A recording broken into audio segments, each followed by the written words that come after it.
everyone, better back with another video, and this is going to be a book review on Wahida Clarke's Thug Matrimony, which is the third installment to her Thug series.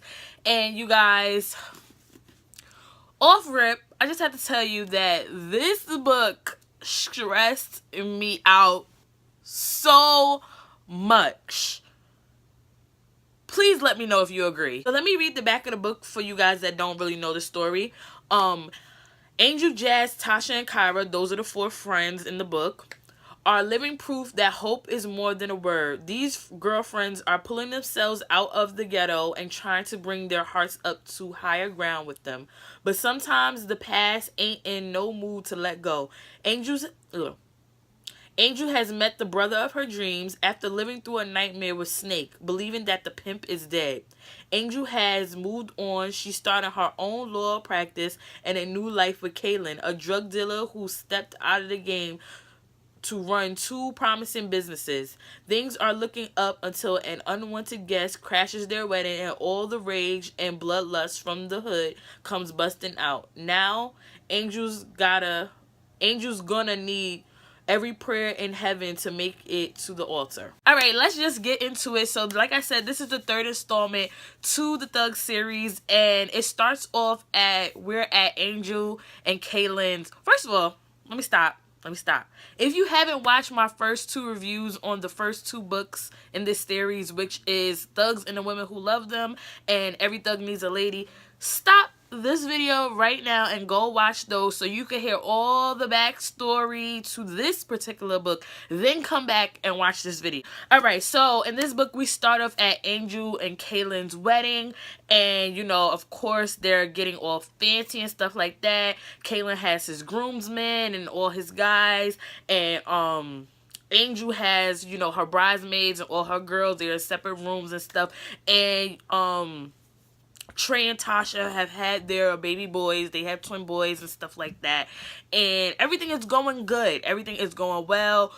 Everybody is happy until, you know, the shit has to hit the fan somehow, some way. There has to be some drama. So as you know, in the other books, we thought that Angel's ex-boyfriend Snake, who used to be a pimp, is dead. But somehow he shows up at her wedding and he wants her back. Snake comes in and causes all hell to break loose. Kaylin is going crazy like, why is this dude at my wedding? Who is he? He doesn't know who he is. He doesn't know anything about him. And then when Angel finally sees him, she's in shock like, oh my God, I thought you were dead. Why are you here? And he's all like, I want you back. I don't care if you're getting married. I don't care if this is your wedding right now. I want you back. And Kaylin is ready to kill him. He got his dudes behind him like, yo, you're mad disrespectful. It's about to be something, okay? So when all that happened, they get Snake out of there, and Kaylin calls off the wedding. He's like, you know what? I don't even want to get married. You got dudes coming up in our wedding. I don't even know who he is. You know, I don't even know if I really want to marry you right now. So the wedding's off. As all this is going on, somebody shoots Trey, right? And they don't even know that Trey has been shot in this elevator, and he's bleeding to death. When they finally do find out that Trey is probably gonna die, they go to the hospital and they tell him that he has slipped into a coma. Ain't that some shit right there? So Tasha is going ballistic because, you know, she really loves Trey, and she's just like, you know, we just had our sons. They didn't just have their sons. Their sons were probably like a year and a half at this time, so we had missed like a lot of stuff. There's a big gap between the ending of the second book and the beginning of this book, but Wahida Clarke fills in that gap in the beginning of the fourth book, and we'll get to that review, you know, later on. But Tasha's going ballistic like, you know, what am I gonna do without him? You know, we have our sons and stuff like that. You know, I don't know what I'm going to do without him. So as time goes on, Kaylin and Angel, you know, they're still not talking and stuff. And that's one of the parts that really stressed me out about this book.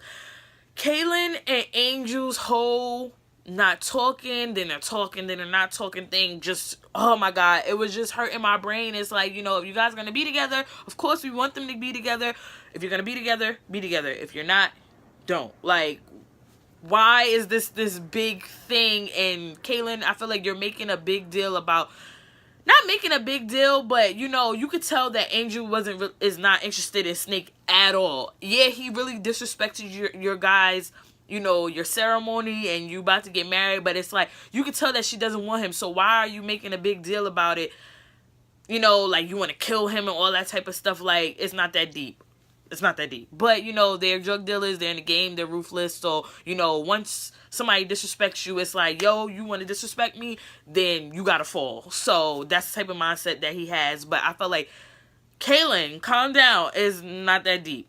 But as they get their stuff together, Kaylin owns a record label now, and he has a couple of artists on his label, and Angel is his entertainment attorney, and they're trying to get new artists. It was this one artist that they were looking into, and their name was Little E, and they were hearing, you know, this person freestyle on the radio and stuff like that, but nobody had ever seen the person. So they're thinking that Little E is a guy, young, black, and stuff like that. And like I said, nobody has ever seen him before. So they have somehow got information on him, like his number and stuff. They called him up, like, you know, we really are interested in, you know, having you on our label. Can you meet up? So when Angel, was it Angel or was it somebody else? I can't remember. When Angel finally meets Little E, come to find out, not only is Angel not black or a boy, she is a girl and is white. And they was like, yo, the way you be spitting, like, it's crazy. I would never thought you were a girl, and I would never thought that you were white on top of that. So they tried to sign her to the label, but she had already been signed to another label with this, you know, real shicey executive at another label, and it was this whole big thing with them and stuff like that. After a while, Angel and Kaylin, they do get it together and they get back together, but they still aren't married yet. So they're just focusing on their business at the time and getting this artist Little E to be on their label. So they're trying to get her out of her contract with this guy named Philip Johnson. That's the executive I was just talking about. But like I said, he's very shysty, and he doesn't want to release her from her contract, even though he hasn't done anything with her, hasn't got her you know, albums, a single, or anything. So they're like, why don't you just let her out of her contract if you're not doing anything with her? And he's not with it. He doesn't want to.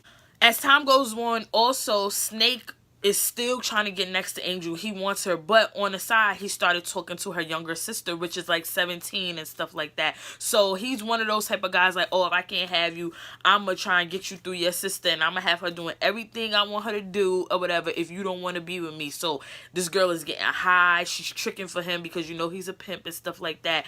And Angel is just like, yo, Carmen, like, you're really dumb. And he really has this girl, like, brainwashed. She thinks, like, oh, he's gonna take care of me, he really loves me. And Angel's trying to tell her, like, the only reason why he's really messing with you is because he wants to get next to me. He wants me to be mad. And she's like, no, I could do it better than you, and I love him better than you, and my sex is way better than yours, and he told me. And Angel is like, are you kidding me? Like, he doesn't care anything about you. So she's trying to, like, Carmen is trying to, like, fight Angel over him. And she's like, first of all, I don't want him. And you're being very naive and very childish thinking that this man really wants you. Also during this time, Tasha, every single day, she's at the hospital looking over Trey while he's in a coma. And she's, like, losing her mind. Like, she just can't go on without him. And side note, it's nothing wrong with loving your man, but I felt like, girl, you shouldn't be so invested in a man that you can't move on with your life. Not move on with your life as in this sense, like, leave him. You know, of course you're going to be by his side because he is in a coma and that is your husband. But, girl, you should be able to still take care of business while your man is not around. But that's just my opinion. Back to the review. So, anyway, you know, Trey is in a coma for, like, 3 months and stuff like that. And she's there every day, like, to the point, like, she didn't even want to go home. Like, she was sleeping in the hospital to the point, like, the nurses and Trey's mother and Trey's friends and stuff is like, you know, Tasha, like, you got to go home at some point, get you some rest. Somebody else will sit here with him. And she's like, no, like, I'm not leaving his side. And I get it. She's ride or die. And I love that about Tasha. She loves that man to death. You know, so I give her that. Kaylin and the rest of his crew were there at Tasha's side in the hospital. And, of course, they were talking about, like, you know, we're going to find out who did this to Trey and why. Why did they shoot him and stuff like that.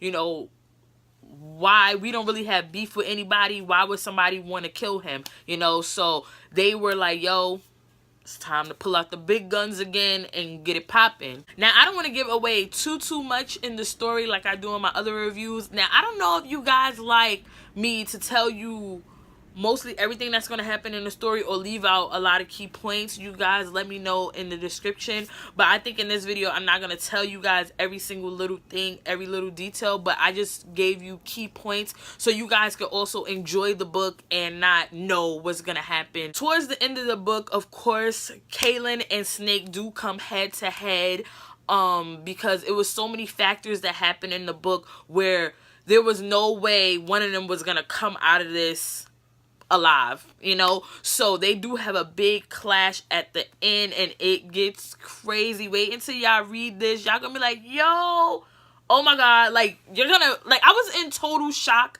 at the end of this book because I really wasn't expecting what happened to have happened. It was like, I mean, it was a little predictable, but then I didn't think it was gonna go the way that it did, and I was just like, damn, this is crazy. I definitely like the character development in these books too. Like, you can see how the girls have grown since the first book and also the second book. Like, they're not like little girls anymore. They are mature women with families and stuff like that. So I definitely appreciate the character development, and the drama is very intensified more in this book too, because in the first two books it was like really wrapped around the girls' relationships with the men, and then in the second book it showed the blossoming of one relationship and how stuff got crazy a little bit. But this book totally brings the drama, and I'm gonna keep saying that the drama starts here, because I know in the other following books, like, it really starts getting crazy. This is where all the drama begins. In this book right here, this is where, like, the shit starts to hit the fan. So I'm definitely appreciate as the story is progressing very good. And like I said, this book really stressed me out. Like, this Wahida, like, girl, this book stressed me out more than the first two. So I know I'm going to be completely stressed out in the 4th, 5th, and 6th book. And she also just came out with her 7th book. You can only pre-order it now, and you can only get like the first 65 pages. And I don't want to do that because I know once I get into the book, I want to finish the book. So I'm not even going to tease myself with only 65 pages. I'm just going to wait until the book actually comes out where I can just read it, you know. So yeah, so I really enjoyed this book like I always do with her books, and I knew I was gonna enjoy it, especially since, you know, I've read these books before a long time ago when I was in high school, and now that I'm older and more mature, I really understand stuff that's happening in this book, and I can enjoy it for real. The rating that I'm going to give this book is, because it's definitely a page turner, and I'm going to give it 4 points. Like I usually do. Like, I don't think there's any of her books in this series that I don't like, even though I haven't finished reading the 4th book yet, and I still have the 5th and 6th book. But as of right now, these books are probably never going to get less than 3 points, less than 4 points. I mean, don't quote me on that because, like I said, I haven't read the other books yet. But I just really love this series because it's like these girls all are going through so much with these guys, and they don't have to. But since, you know, love really makes you do some crazy things, and I get it. Yeah, so I definitely give the book 4 points. Like, Wahida, like, girl, you know you does the damn thing. Alright, you guys, I'm done.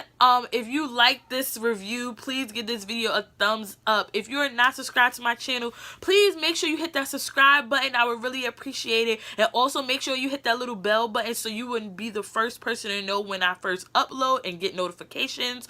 Also, if you want to be friends with social media, all my social media is always down in the description box, and it will be somewhere right here. My name is @YokoMobetter on all social media, Twitter, Snapchat, and Instagram. And you can also follow me on my beauty/YouTube Instagram, which is Yoko the MUA.